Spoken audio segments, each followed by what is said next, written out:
랭하! 제 마음속의 영순이 여러분, 안녕하세요. 랭킹스쿨입니다. 2014년부터 진행되고 있는 중국의 새로운 실크로드 전략 구상, 이른바 1대1로 프로젝트 들어보셨나요? 중국은 물론 주변 국가들과도 경제 및 무역 합작이 확대될 것을 기대하며 현대판 실크로드의 구축에 합류한 국가들이 막대한 피해를 입고 있다고 합니다. 무분별한 인프라 사업 확장으로 소위 부채 폭탄을 안게 되어 조만간 중국의 식민지가 될 수도 있는 나라 탑4를 알아보겠습니다. 4위, 파키스탄. 대표적인 친중국가 파키스탄은 지난 2015년 중국의 1대1로 핵심 프로젝트 중 하나인 중국 파키스탄 경제배랑 사업에 참여했습니다. 이는 중국 신장 위구르 자치구와 파키스탄 과다르항을 철도, 송유관 등으로 잇는 대형 사업으로 투자금만 해도 무려 620억 달러의 대규모 사업이었죠. 아시다시피 파키스탄은 전체 노동력의 45%가 농업에 종사하는 농업 중심 국가입니다. 이런 수백억 달러의 투자금을 조달할 수 있는 상황이 아니죠. 결국 자국 내 인프라 건설 자금의 무려 80%에 달하는 400억 달러를 중국으로부터 대출받았는데 문제는 빚이었습니다. 중국이 제시한 대출이자도 매우 높은 편이었고 가뜩이나 부채를 상환할 능력이 되지 않는 파키스탄은 불어나는 빚 때문에 물가 상승, 파키스탄 루피화 하락, 외환 보유액 감소 등의 위기를 겪다 최근 IMF 구제금융까지 받게 됐는데요. 쉽게 말해 중국 주도 사업에 참여한다는 조건하에 중국 정부가 파키스탄의 사업 비용을 대출해주고 해당 사업에는 중국 기업이 개발에 참가해 수익을 얻어가며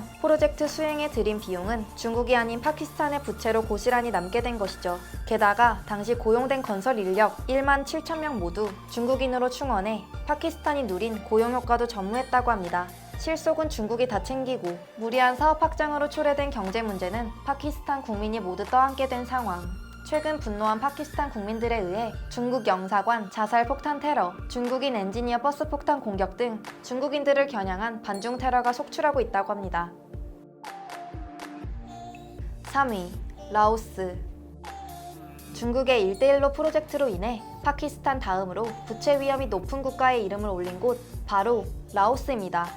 라오스는 1대1로 사업에 참가하며 루앙 프라방 북쪽을 중심으로 국가 일대에 중국과 연결되는 414km의 철도 사업을 계약했는데요. 이 철도는 최대 시속 160km의 고속철도로 기존 3일 이상 소요되던 중국 남부 국경지대와 라오스의 수도 비엔티안의 통행시간을 무려 3시간으로 크게 단축할 수 있는 대형 프로젝트입니다. 라오스로서는 자국의 교통 인프라 확보는 물론 동남아시아 물류 중심지로 부상할 수 있는 기회를 놓칠 리 만무했죠. 그러나 투입 자금이 60억 달러, 우리 돈 7조 1130억 원에 달했습니다. GDP 세계 112위에 불과한 개발도상국 라오스 역시 파키스탄과 마찬가지로 중국의 손을 빌릴 수밖에 없었죠. 사업에 투입되는 7조 원 중 무려 5조 원을 중국으로부터 차입한 라오스. 라오스 GDP가 약 20조 원인데 이 중 30%를 중국 부채가 차지하게 됐습니다. 또한 철도공사에 투입된 인력 모두 중국 회사가 고용한 중국 인부들로 중국인이 운영하는 호텔과 식당만 이용하기 때문에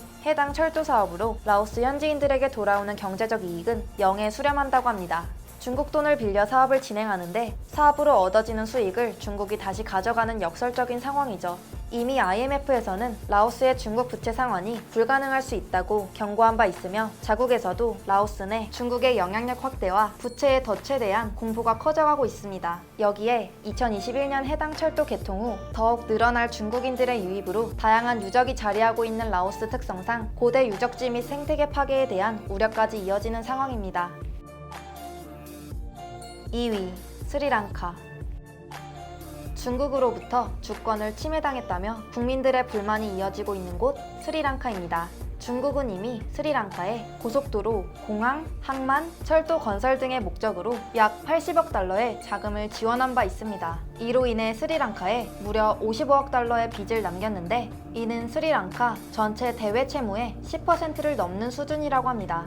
특히 중국 주도로 건설한 스리랑카 남부 한반토타 항구는 기껏 지어놨더니 상업적 이용이 저조해 적자만 쌓여가자 중국 국영 항만기업인 자오상주에 매각됐고 무려 99년간 해당 기업이 항구 운영권을 갖기로 결정했습니다. 스리랑카 자국 발전을 위해 건설된 인프라가 중국의 소유가 된 것이죠. 게다가 지난 2013년 중국 투자로 세워진 스리랑카 신공항은 현재 운항되는 상업용 여객기가 한 대도 없을 정도로 효용성 문제가 심각한데요. 이처럼 중국 주도 건설 사업으로 막대한 부채를 떠안게 된 스리랑카. 그러나 최근 1대1로 프로젝트의 일환으로 스리랑카 수도 콜롬보에 이번에는 인공섬 조성 사업이 진행된다고 합니다. 콜롬보 남쪽의 간척 사업을 통해 인공섬을 조성, 이 일대를 남아시아 금융허브로 만든다는 나름 야심찬 계획을 지니고 있지만 이 역시 자금 대부분을 중국 국영기업이 제공한다는 점에서 또 다른 채무의 덫에 빠질 위험이 도사리고 있는데요. 일부에서는 이 인공섬을 통해 일자리 창출 및 경제 효과를 볼 수 있다고 기대하고 있지만 현실화 여부에 대한 전문가들의 의견은 비관적입니다. 인공섬이 조성될 경우 해양 생태계 파괴가 불가피하고 이로 인해 지역 주민의 생계가 위협받는 것은 물론 금융허브라는 미명 아래 돈 세탁 창구로 이용될 수도 있다는 지적도 나오고 있다고 하네요.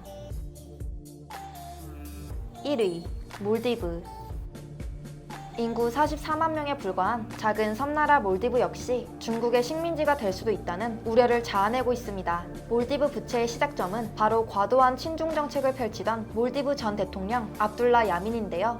그는 중국과의 경제협력을 빙자해 중국으로부터 비싼 금리로 대출받아 도로와 교량, 공항 정비 등을 포함해 무분별한 인프라 확충 사업을 진행했습니다. 게다가 이 과정에서 부정한 방법으로 막대한 재산을 빼돌리기까지 했는데요. 현재 몰디브에서는 중국계 건설회사들이 병원, 철도, 다리 등 사회 간접자본 시설을 건설하고 있는데 이로 인해 몰디브가 중국에게 진 채무 금리만 무려 20억 원에 달한다고 합니다. 쉽게 말하면 국민 1인당 약 914만 원에 이르는 빚을 지게 된 셈인데요. 절대적으로 관광 산업에만 의존하는 몰디브의 세입은 월 1억 달러에 불과하다고 하니 부채를 상환할 수 있는 가능성은 제로에 가깝죠. 더욱 심각한 문제는 중국 정부가 압둘라 야민 정부 시절 몰디브의 섬 16개 이상을 이미 사들였고 몰디브가 부채를 갚지 못하면 해당 섬들은 물론 인프라 운영회사의 주식을 요구하는 방법으로 몰디브라는 국가 자체를 탈취할 가능성이 있다는 점입니다. 중국이 구입한 각 섬의 항만만 정비하면 중국의 전략 인프라로 바뀌는 것은 시간 문제라고 보는 의견도 많은데요. 최근 교체된 몰디브 새 정권에서는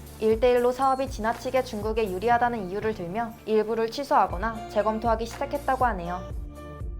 이처럼 중국의 1대1로 프로젝트는 미국과 외교 관계가 원만하지 않거나 정치 및 경제 문제로 혼란을 겪는 저개발 국가에 치우쳐 있습니다. 자국의 자본과 기술로 만들 수 없는 사회 간접자본 시설을 지어준 다음 중국에 대한 의존성을 높이는 경제 지배 전략. 과거 제국주의 시절 식민지 지배론이 떠오르는데요. 일자리 창출과 수억 달러의 경제 효과를 볼 수 있다는 허황된 기대가 되려 기하급수적으로 증가한 부채만 남겨 자국민들의 고통이 커지고 있는 셈이니 정말 안타까울 따름입니다. 지금까지 랭킹스쿨이었습니다. 감사합니다.